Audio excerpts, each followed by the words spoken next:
Dear viewers, thank you very much for play this video. I have appeared in front of you today again. Today I will present an instructional video for beginners. My topic today is about film lighting techniques, how to get a cinematic look, and basic concepts of animation. Watch this video carefully and you will benefit even a little bit. If you are new to my channel, please subscribe.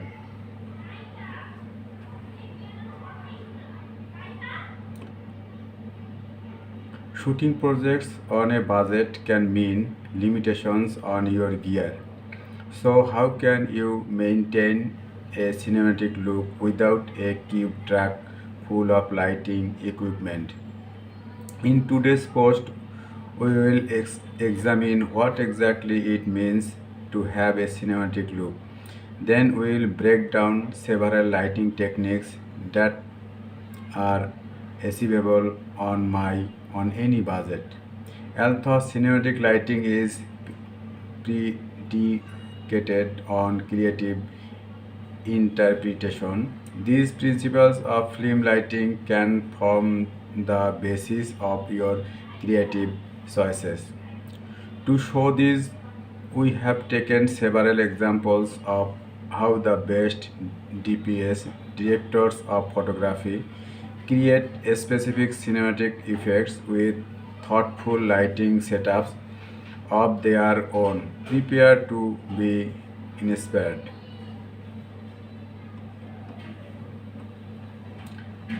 Cinematic types of lighting in film. Every cinematographer is an artist who makes creative decisions on how to guide the viewer's eye within the frame using lighting equipment. Their applications are broad, but their creative interpretation is what makes their lighting cinematic or not. They include which proofs and scene elements should be emphasized, whose perspective we are seeing the scene through, and how much light they should be able to see. How characters differ from one another in a frame, which emotions are being expressed through harshness of light or its color. Each of these decisions are then realized technically by planning and executing lighting setups to create the desired effect. But the cinematographer must dream up what these effects will be before setting up any lighting equipment. Basic lighting, 3-point lighting setup. The most basic lighting in film is the 3-point lighting setup. Lighting from three directions shapes your subject and sets them apart from their background. To achieve this, your film lighting equipment needs to face your subject from three directions: front, back, and side. Key light. The key light is the light that registers most prominently in your frame. So when you look at the image of Emily above, you will see that the screen light portion of her face is brightest. That's the key light. Fill light. Quite simply, fill lights fill in the shadows of your frame. You will notice that the screen left portion of Emily's face is in shadow, but with her features still plainly visible. That is a fill light at work. Backlight. The backlight gives an edge light to the rear portion of your subject. Often the backlight shoots down from a higher angle. You can see that Emily has a light contour along her shoulders and the nape of her neck. You will generally want to flank your camera with your key and fill lights. spaced about 60 degrees on an axis from your camera. Soft film lighting.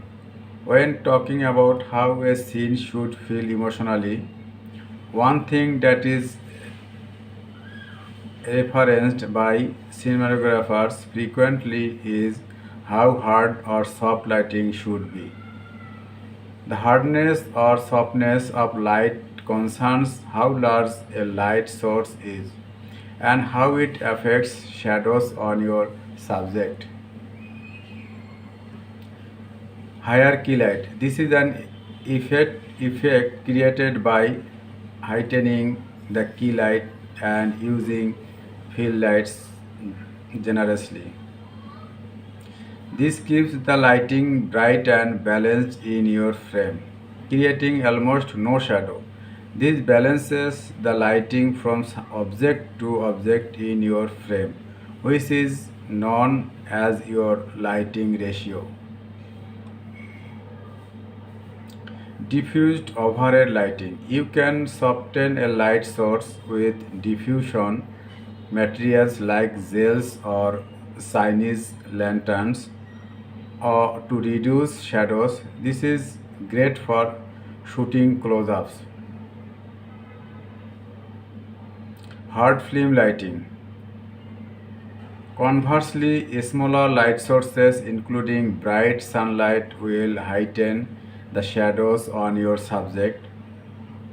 Conservatively, this should be avoided, but it can also create dramatic effects, as was popularized in the classic film noirs, which featured suspicious and volatile characters. Kicker light with soft fill. In this effect, the backlight hits the side of your subject face. It can create an angelic rim of light, while a very soft fill light keeps the face gently illuminated. Low key light.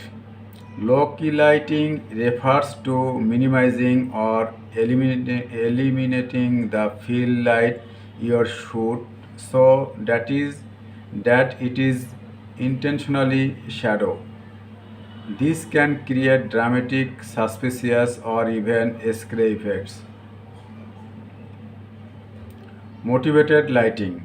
When cinematographers light a set, they always ask themselves where within the scene the light comes from. They might, for example, choose to take the practical lights that are already in a location and elevated their effect. This is motivated lighting. Oscar-winning cinematographer Roger Deakins is known for the motivated lighting choices.